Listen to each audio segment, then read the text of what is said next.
the shadows, down low. You don't know what I'm going through, don't know what I'm going through. It's down low, down low. You don't know what I'm going through, don't know what I'm going through.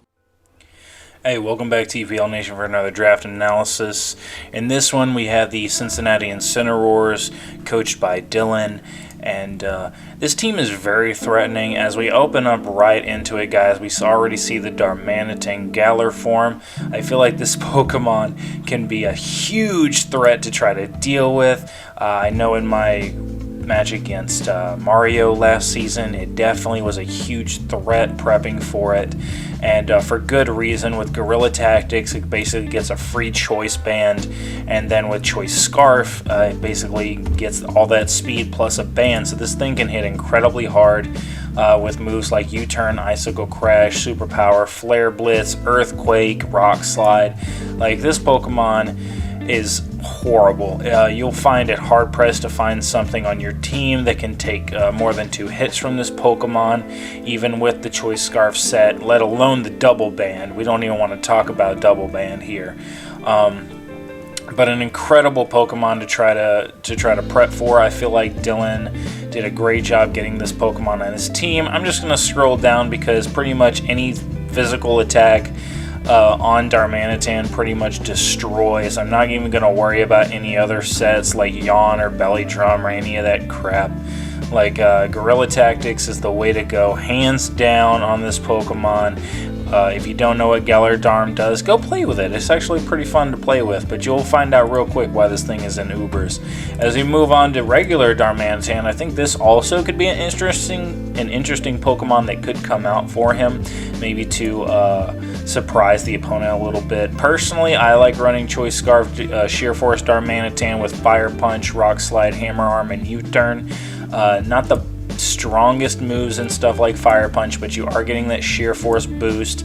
And U-Turn, Hammer Arm, and Rock Slide is just really decent coverage. I'm just going to scroll down real quick because pretty much the move set is about the same. It is missing a lot of the ice moves that Galar Darm gets, but once again, Darmanitan just really there to put on that huge offensive pressure, and I feel like Darmanitan is just going to do a lot of that this season. It's a great Mon. Very good physical attacker. It's a really good cleaner, in my opinion, and I feel like Dylan's definitely going to be using it to pick up quite a few KOs this season. As we move on to his next threat, we see the Charizard Gigantamax form. We did see a lot of the physical Charizard last season in Season 2, and I know that was owed up to a lot towards Angel's team composition. So as we look through its stats, we do see Charizard isn't the bulkiest, it's not the fastest, it's not the strongest, but it was a Gen 1 starter, so obviously power creep has taken a toll on Charizard. It has a 4 times weakness to rocks, but obviously heavy duty boots getting added in this generation will help Charizard as another potential item it can run. I do have the Life Orb Solar Power set on here just because I like the idea of Charizard coming in, Dynamaxing, set up its own sun with like a max flare. Actually, it will turn into G-Max Wildfire, so to be honest, I could definitely see just running regular Zard and not even worrying about the G-Max. To set up that max flare, you're giving yourself solar power boost at that point on top of the Life Orb. Like, yeah, you're taking damage, but you're dishing out a ridiculous amount at that point too. Air Slash is always good for building up speed on Charizard. Solar Beam's really good to hit water types. It'll turn into max overgrowth, as well as afterwards, if your sun is still up, you can definitely use turn 1 Solar Beam. Really nice. With this moveset, I did see that you might have a little problem hitting dragons super hard, but of course Charizard does get really good dragon type coverage in moves like Dragon Pulse.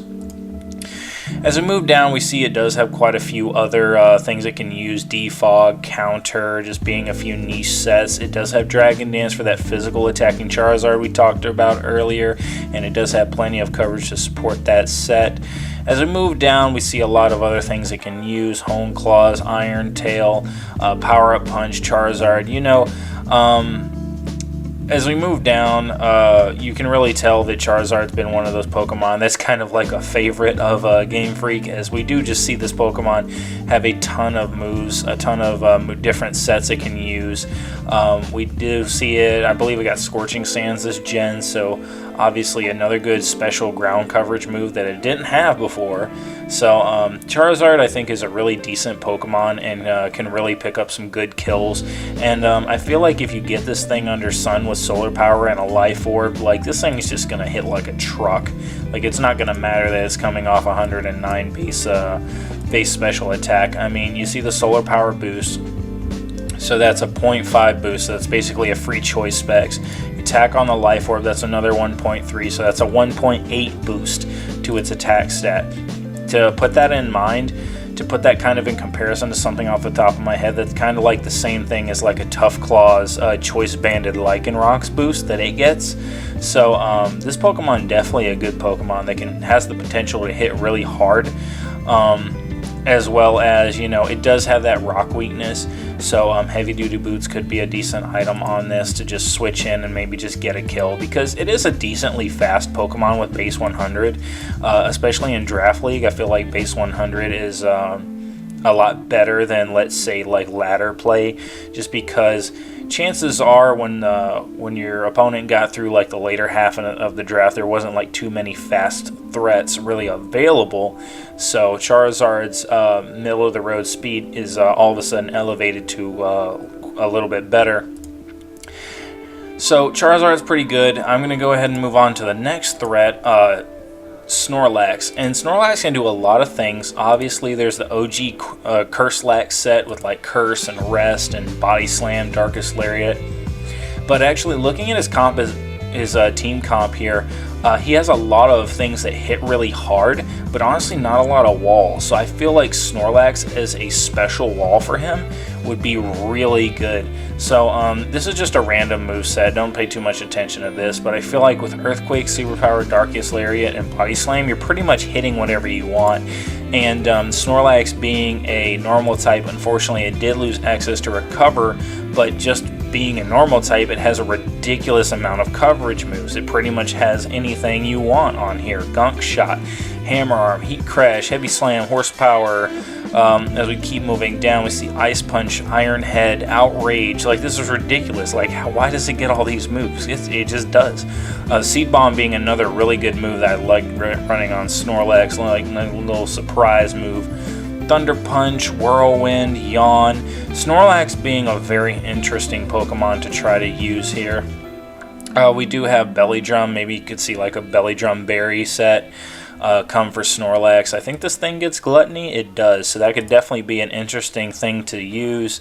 But I think Snorlax as a Pokemon to just come in and eat hits for the Incineroar's team would be really good. As we move on to our next Pokemon here, we have Poltegeist. Poltegeist, kind of like a one-trick pony. It does have a Nasty Plot set, but I feel like you're really going to get the best out of the Shell Smash White Herb set with just 3 attacks with Shell Smash. Probably going to be your best option. Poltegeist not being the fastest thing out there, but after a Shell Smash, it's going to be outspeeding most of everything on your opponent's team. I like Cursed Body as an ability just because if they hit you and you survive, it does have that 30% chance to take out that attack, which could come into play and be useful a lot more than you really think. Yeah, Poltegeist, not too crazy. It does get some other moves like Aromatherapy and stuff like that. It doesn't really have the best coverage either.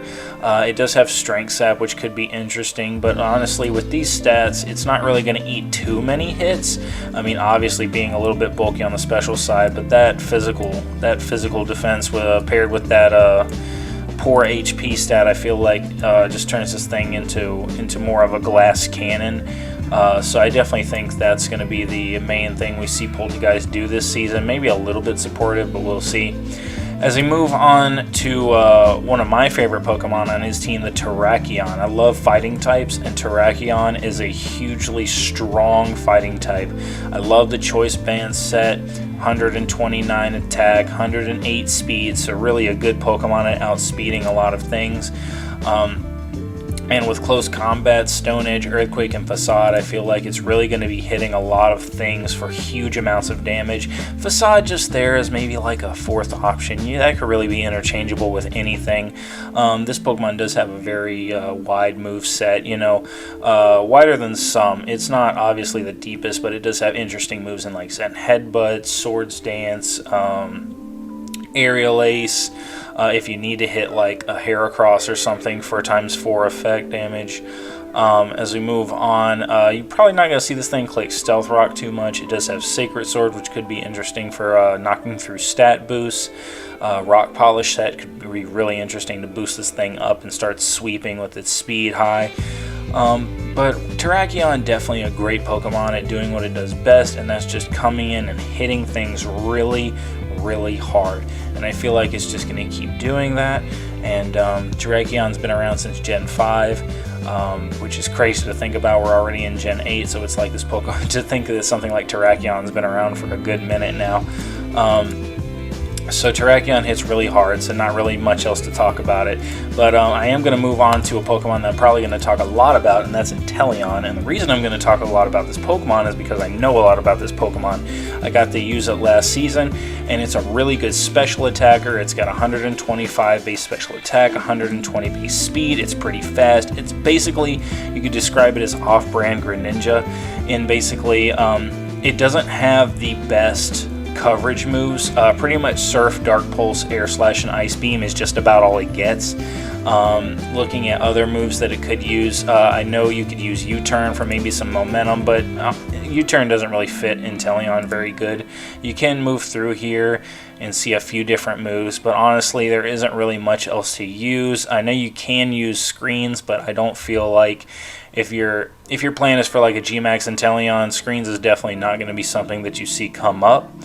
And it gets Swords Dance, oddly enough, which I think is pretty crazy. Maybe Sucker Punch for a nice little priority. But priority isn't really a top priority on Inteleon because of that insane speed. And I love Inteleon's G-Max form because when I first got into Season 2, I had to learn like what the Gigantamax forms really did. Also, Mudshot could be an interesting tech option on it. I do remember I ran Mudshot a little bit. But with G-Max Hydro Snipe, it doesn't play on Sniper or a crit chance, but it does have the added bonus of basically having a built-in mold breaker.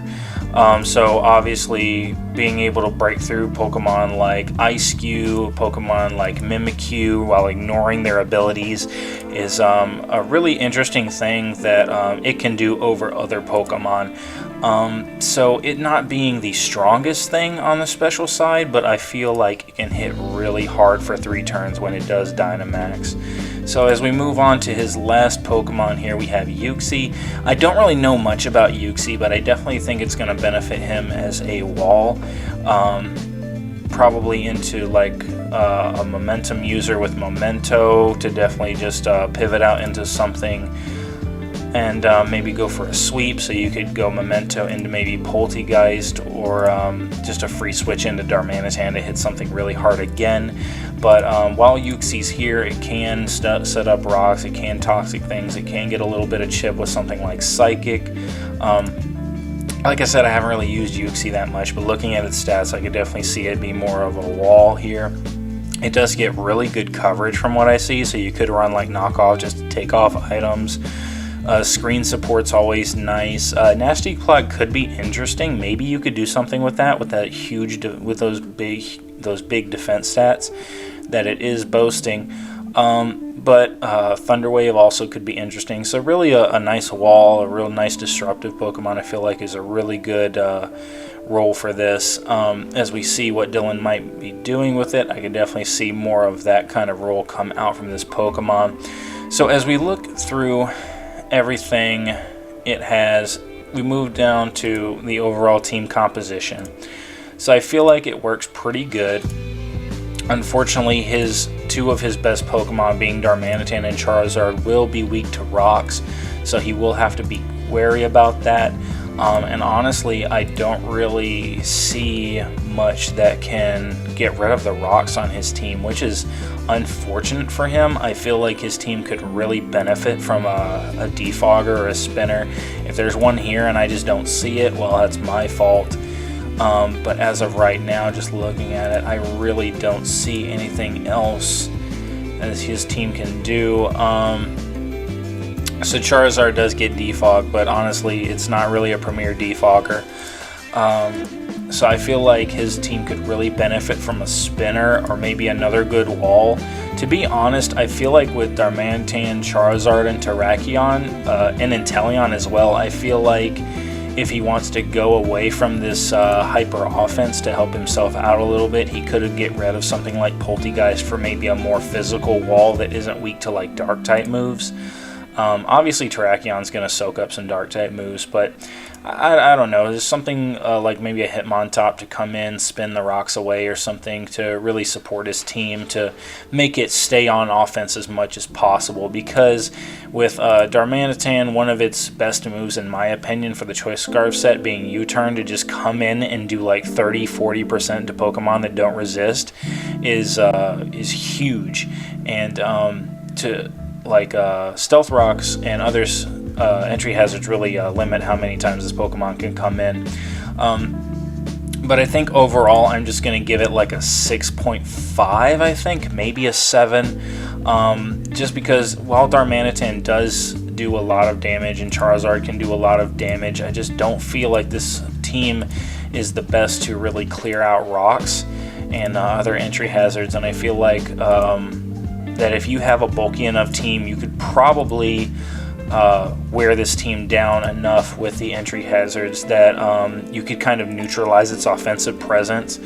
So I probably am going to stick to a 6.5 on this, just because with both Darmanitans and Charizard being weak to rocks, I feel like that's just too much. If he had something else on here, anything else, another defogger or a spinner, his rating would probably go up.